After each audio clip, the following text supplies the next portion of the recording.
گوجری زبان میں اپڈیٹ سنیے۔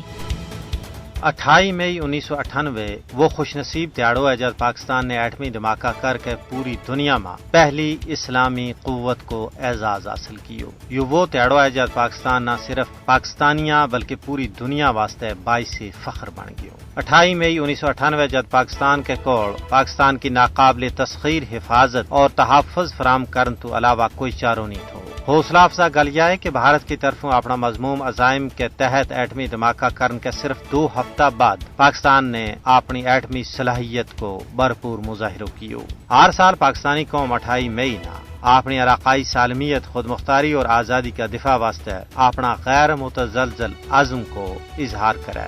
یوم تکبیر پاکستانیہ کا حوصلہ میں ایک نویں قوت اور جرت پیدا کرے جڑو بھارت کی طرفوں جنگ کی گدڑ بھبکیاں تو خوفزدہ ہون تو صاف انکار ہے۔ 28 مئی وہ دیہڑو ہے جب 1998 میں پاکستان نے کامیابی نال ایٹمی دھماکہ کر کے بھارت کا غرور و تکبر نہ پیوند خاک کیو۔ یہ وہ دیہڑو ہے جب نہ صرف پاکستان نے جنوبی ایشیائی خطہ میں طاقت کو توازن برقرار رکھیو بلکہ بھارتی قیادت نہ اپنا حدود میں رہن پر مجبور کیو۔ تجزیہ نگاراں کو کہنا ہے کہ مضبوط و مستحکم پاکستان کشمیر کی تحریک آزادی کو ضامن ہے۔ بھارت کا توسیع پسندانہ عزائم نے علاقائی امن و استحکام نہ شدید خطرہ میں کال چھڑے ہوئے ہے۔ یوم تکبیر بھارت کا بدمست حکمرانہ واسطے 2 ٹوک اور واضح سنے ہوئے ہے کہ پاکستان نہ کمزور نہ سمجھو جائے۔ یوم تکبیر اس گل کی بھی علامت ہے کہ پاکستان اپنی طرف اٹھن والی ہر میلی اکھ نہ کڈن کی قوت و صلاحیت رکھے۔